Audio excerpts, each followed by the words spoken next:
Bonjour à tous, bienvenue dans cette nouvelle vidéo sur ma chaîne YouTube et on se retrouve aujourd'hui pour parler d'un épisode d'une nouvelle série Marvel qui vient d'arriver. Après WandaVision, on se retrouve aujourd'hui avec Falcon and the Winter Soldier, qui était la première série normalement qui aurait dû sortir, puis elle a pris du retard, il y a eu pas mal de soucis. Bon, épisode en tout cas, moi je trouve assez attendu. C'est vrai que WandaVision a eu une sorte de buzz phénomène autour et les gens étaient très impatients. Je sais pas si la déception de WandaVision, en tout cas de cette fin, je sais que tout le monde n'a pas été déçu, mais il y a beaucoup de gens qui ont été déçus tout de même. Moi le premier, enfin bon, je n'attendais rien, mais j'ai quand même été déçu.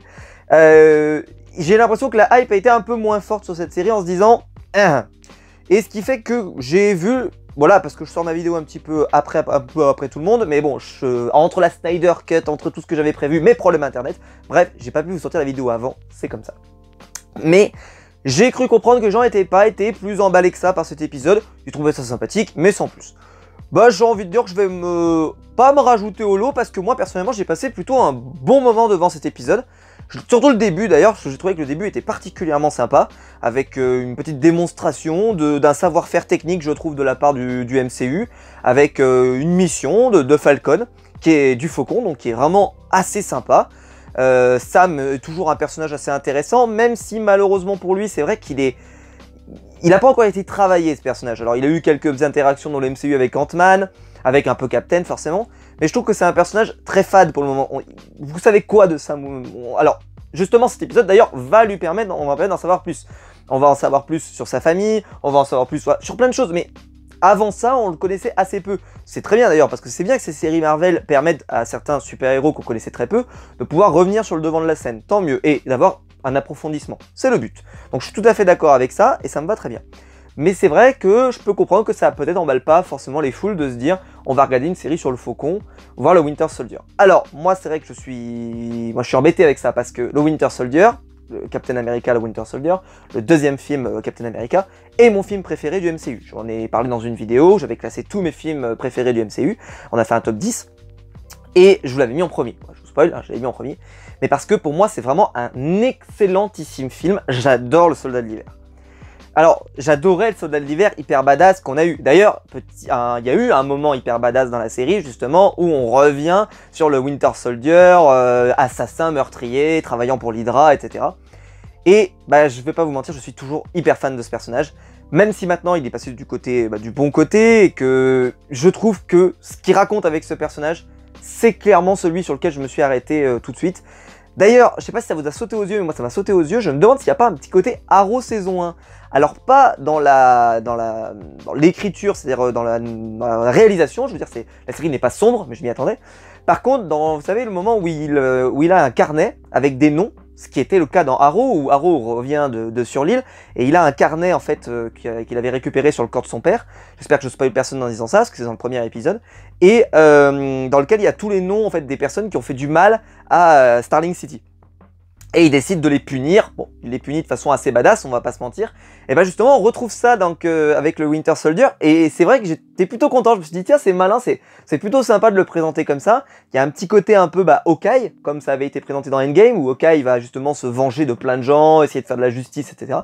Et ben là, lui, il a vraiment des cibles à abattre. Donc je suppose qu'il va y avoir un moment où une des cibles du Soldat de l'Hiver va tomber en même temps avec le Faucon, que leurs deux destins vont se rencontrer, ils vont se croiser et qu'ils vont finir par s'allier.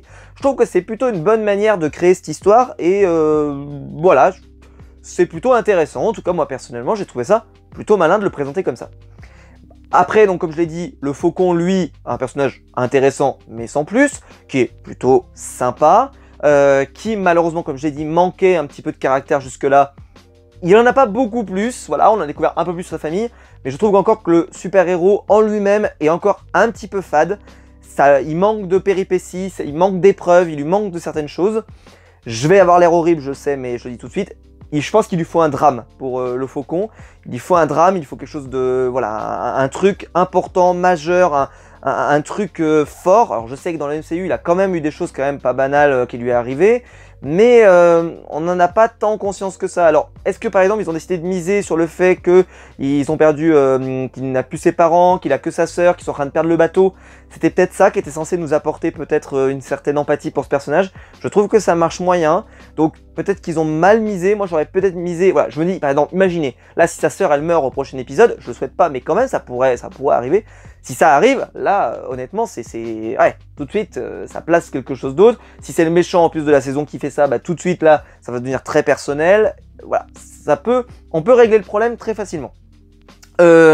Ensuite, comme je l'ai dit, les premières 10 minutes, on va dire, avec une mission un peu, pas Suicide Squad, mais ou plutôt, voilà, Air Force, une X-Force, on pourrait dire. C'est-à-dire avec une mission où ils misent tout sur le Faucon, et puis t'as des gens qui le dirigent et qui lui disent qu'attention, il faut pas que ça passe de l'autre côté de la Libye, parce que sinon ils pourront plus intervenir. Il y a une sorte de petit compteur, même s'il n'est pas vraiment marqué, mais qu'on te dit que si ils l'arrêtent pas avant ce moment-là, ils pourront plus rien faire.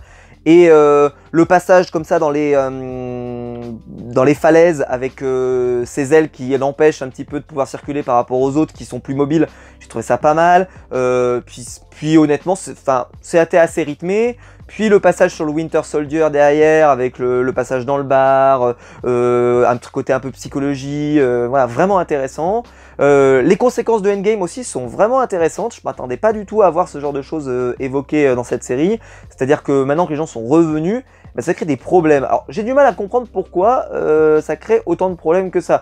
C'est-à-dire que oui, je peux comprendre qu'il y ait certains problèmes, mais c'est-à-dire que je pense que déjà le problème c'est que les gens sont revenus.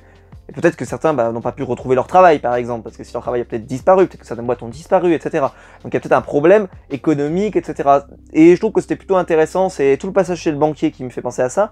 Mais je pense que là, Endgame aurait pu peut-être encore plus appuyer, même s'il est déjà appuyé, mais ça aurait pu encore aller peut-être plus loin, qu'on voit vraiment un drame social, je sais pas moi ce qui se passe. Je pense qu'il y a la place pour peut-être raconter ça dans cette série, donc à voir avec le temps. Le Winter Soldier, tout le travail avec la serveuse, etc. Je trouve qu'il est vraiment réussi. On le sent, il y a un petit côté un peu, vous savez, combattant du Vietnam qui revient, qui est un peu perturbé dans sa tête, des petites vannes qui sont sympas. Moi j'ai 105 ans et l'autre elle rigole, mais oui, mais j'ai vraiment 105 ans en fait. Mais voilà, non, c'est plutôt cool. C'est pas pour le moment la série de l'année, on en est très très loin, mais honnêtement je trouve que c'est plutôt un épisode correct, c'est plutôt un bon épisode, je me suis pas ennuyé, je me suis pas dit ah là là, c'est du... Voilà, c'est vrai que par contre par rapport à WandaVision, c'est pas original, il faut le reconnaître, c'est très classique dans sa forme, c'est très classique dans sa structure, c'est très classique même dans les combats, c'était plutôt sympa mais sans plus, mais ceci dit, je trouve que par rapport à la promesse qui avait été vendue, je trouve que la promesse est plutôt tenue. Et je préfère limite moi qu'une promesse soit tenue plutôt qu'il te raconte des trucs en te disant ouais ça va être incroyable et puis au final tu sois déçu. Là honnêtement ils nous l'ont pas survendu cette série, ils nous ont dit voilà on va avoir la suite de Captain America, que va devenir le bouclier etc. Bah c'est ce qu'on est en train de suivre, ce que va devenir le soldat de l'hiver, ce que va devenir le faucon. Pour l'instant on est bien là-dedans. Petit point quand même, c'est le fait que le faucon abandonne le bouclier de Captain America. Alors, bon, ça va dépendre de chacun. Moi, je sais que, parce que je pourrais citer les comics, je sais que Bucky peut également récupérer le bouclier. Faut savoir. Donc, voir arriver quelqu'un de random qui obtient le bouclier, j'ai trouvé ça un peu surprenant. Je comprends pas tellement pourquoi ça peut pas être un Avengers. Je comprends pas. Pourquoi le donner à quelqu'un qui n'est pas un Avengers. Voilà. Par exemple, donc, bon. Le faucon, mettons, il le veuille pas, très bien. Le Winter Soldier, il est un peu fou dans sa tête, ok. Bah alors mettez-le à War Machine. Mettez-le à War Machine. War Machine, il est là, vous en faites le représentant de l'Amérique, vous le mettez dessus. Parce qu'en plus, il a l'air un peu gêné, War Machine, de voir que le faucon a pas l'air de vouloir le prendre. Est-ce que lui-même savait que justement, ils allaient finir par le refourguer à quelqu'un d'autre? Surtout que là, au final, il y a un peu ce côté, je renonce au bouclier, puis pour le donner à quelqu'un d'autre qui... clairement n'a pas cette renommée et puis pas ce lien forcément évident avec Captain America. Je trouve ça un peu dommage. Donc au final, la scène avec Captain qui lui donne le bouclier et cette scène magnifique et sublime avec j'ai l'impression qu'il appartient à quelqu'un d'autre et lui répond c'est pas le cas. Je trouve qu'elle est réussie, elle était réussie dans ce film-là. Moi à l'époque elle m'avait mis des frissons. Là, je trouve que voilà, pour moi cette phrase-là, elle justifiait que le faucon il est le bouclier. Donc je comprends pas pourquoi il se dit je suis pas digne. Mais qu'est-ce qu'il fait? Déjà, en plus, Captain, quand il a commencé à être digne du bouclier, j'ai envie de dire, c'est qu'effectivement, il a subi des expériences, subi pas mal de trucs, etc. Mais à la base, c'est un soldat qui a eu des difficultés à pouvoir se faire intégrer dans l'armée. Enfin, il n'a pas eu un parcours facile, Captain America. Donc c'est pas comme si le Faucon, il est arrivé après quelqu'un à qui on a tout donné. Au contraire, Captain America, c'est quelqu'un qui a dû se prouver au monde qu'il était un soldat valeureux. Et donc, bah, je comprends pas trop pourquoi le Faucon, surtout qu'en plus, le Faucon a l'air de travailler pour l'armée. Donc, il y a un petit côté, toujours, voilà, j'essaie de défendre mon pays, patriote. En plus, on a vu qu'il se battait avec un bouclier à un moment. Vous savez, il transforme son truc et il se transforme en bouclier. Pourquoi ne pas utiliser le vrai bouclier de Captain America? Voilà, je comprends pas trop. Je trouve ça un peu dommage de ne pas avoir capitalisé directement là-dessus, de vouloir faire un dilemme moral. Parce que là, je pense qu'on part là-dedans. C'est un peu dommage. Mais bon, on verra ce que ça donne sur la durée. C'est un peu tôt pour juger. Parce que ça peut donner des choses intéressantes, donc on verra. Mais j'espère quand même que le Faucon aura un petit peu de gras. Je sais pas si ça se dit, mais un petit peu de gras, quoi, qui vont lui rajouter un petit peu de trucs. Parce que là, clairement, pour moi, c'est le soldat de l'hiver que j'ai vraiment aimé dans cet épisode, que j'ai adoré suivre. Et par exemple, cette scène où il est chez le psychologue, chez la psy, et qu'il lui raconte, bah voilà, il dit non, je me tiens à carreau, tout va bien, je dors bien, et puis on se rend compte que non. Et surtout, elle lui demande les règles, et donc par exemple que dans ses missions, il faut qu'il n'y ait aucun blessé, et on voit qu'il n'en tient aucune, et pourtant il donne sa parole, mais il n'en tient aucune.